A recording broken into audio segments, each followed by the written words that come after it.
अस्सलाम वालेकुम दोस्तों, उम्मीद करता हूँ आप सब खैरियत से होंगे। दोस्तों, आज की इस वीडियो में सऊदी अरब की कुछ ज़रूरी और बड़ी खबरें आप लोगों के साथ में शेयर करने वाला हूँ, तो वीडियो को पूरा ज़रूर देखें ताकि पूरी जानकारी आप लोगों को मिले। आज की इस वीडियो में कई सारी ज़रूरी खबरें हैं, लेकिन उनमें से एक खबर ऐसी है कि अब अरब देशों में काम पर जाने वालों के लिए 20 ऐसे काम हैं जिनका 2 बार उन्हें एग्ज़ाम देना पड़ेगा। उस एग्ज़ाम में अगर वो पास होते हैं, उस टेस्ट में अगर वो पास होते हैं तो ही उन्हें वो काम दिया जाएगा, नहीं तो फिर उन्हें उनके मुल्क वापस भेज दिया जाएगा। तो ये क्या जानकारी है, क्या अपडेट है, मैं आगे इसी वीडियो में आप लोगों को बताने वाला हूं, तो वीडियो को आखिर तक जरूर देखें। तो सबसे पहली अपडेट देखिए, सऊदी अरब के लेबर लॉ के मुताबिक आर्टिकल 81 में ये लिखा हुआ है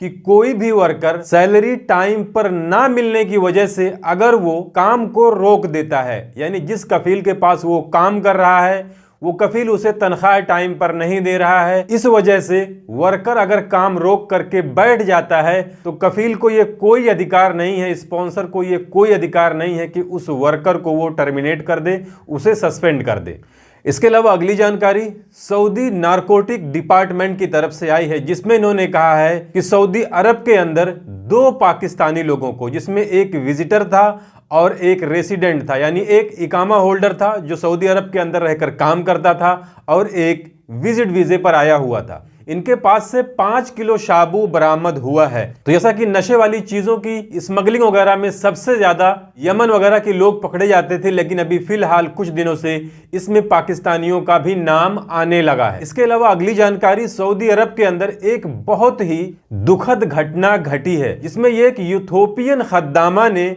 12 साल की सोती हुई बच्ची को मार डाला। इतना ही नहीं, उस खद्दामा ने उस मरी हुई बच्ची के भाई पर भी हमला किया, जिसकी वजह से उसे कल मौत की सजा सुना दी गई है और यह फैसला तकरीबन 4 साल के बाद आया है। इसके अलावा सऊदी अरब के अंदर हेल्थ इंश्योरेंस में 18 तरह की सर्विसेज को और जोड़ दिया गया है, यानी पहले आपके पास जो इंश्योरेंस कार्ड होता था, जो मेडिकल कार्ड होता था, उसमें कुछ लिमिटेड बीमारियों का ही इलाज उस कार्ड के जरिए किया जाता था, लेकिन अब उसमें 18 तरह की और सर्विसेज को, यानी 18 तरह की और कई बीमारियों को उसमें जोड़ा गया है, जिसका इलाज आप उस इंश्योरेंस के जरिए करवा सकते हैं। इसके अलावा अगली जानकारी वो सऊदी अरब के वजारत तिजारत की तरफ से आई है, मिनिस्ट्री ऑफ कॉमर्स की तरफ से, जिसमें मिनिस्ट्री ऑफ कॉमर्स ने कहा है 2022 की जनवरी से लेकर के अब तक सऊदी अरब के अंदर मौजूद दुकानों में, मार्केटों में तकरीबन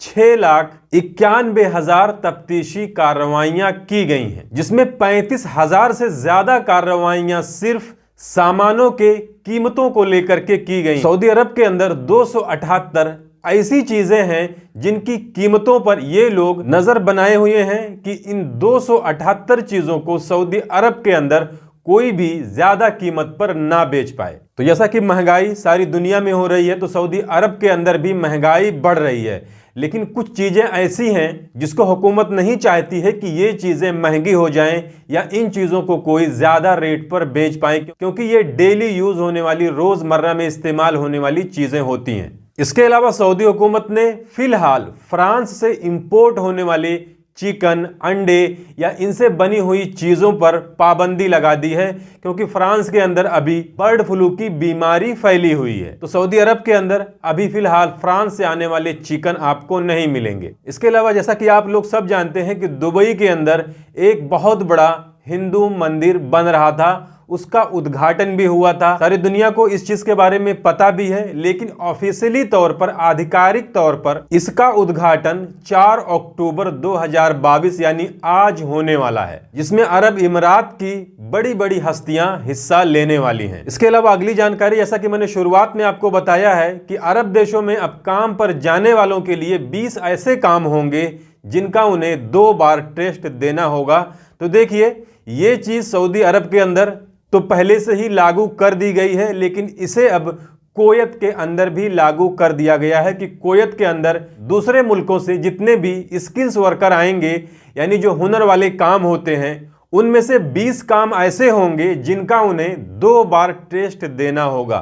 पहला टेस्ट जो थ्योरिकल होगा, जो उनके मुल्क में ही उनसे लिया जाएगा। इसके अलावा कुवैत पहुंचने के बाद में उनसे प्रैक्टिकल टेस्ट भी लिया जाएगा। अगर वो इस टेस्ट में पास होते हैं तो ही उनकी आईडी, उनका इकामा बनेगा, नहीं तो फिर उन्हें उनके मुल्क वापस भेज दिया जाएगा। लेकिन इसमें एक चीज़ कहा गया है कि वापस भेजने का जो भी खर्च होगा वो उनका स्पॉन्सर पे करेगा। ये उसकी जिम्मेदारी होगी कि जिस वर्कर को उसने बुलाया है उसको अगर काम नहीं आया तो उसे वो अपने खर्चे पर उसके मुल्क भेज दे। तो ये थी आज की इस वीडियो में कुछ ज़रूरी अपडेट जिसे मैंने आपके साथ में शेयर कर दी। जानकारी अच्छी लगी है तो वीडियो को लाइक कर दीजिए। चैनल को अगर अभी तक आपने सब्सक्राइब नहीं किया है तो चैनल को सब्सक्राइब करके बेल आइकन को प्रेस करके ऑल पे ज़रूर सिलेक्ट कर लीजिए, ताकि हमारे आने वाली और भी दूसरी नई वीडियोस की नोटिफिकेशन आपको मिले। क्योंकि सऊदी अरब के अंदर काम कर रहे गैर मुल्कियों से जुड़ी जितनी भी ज़रूरी खबरें होती हैं वो मैं डेली अपने इस चैनल पर लाते रहता हूँ। तो आज की इस वीडियो में बस इतना ही। मिलते हैं फिर अगली वीडियो में, तब तक के लिए इजाज़त दीजिए।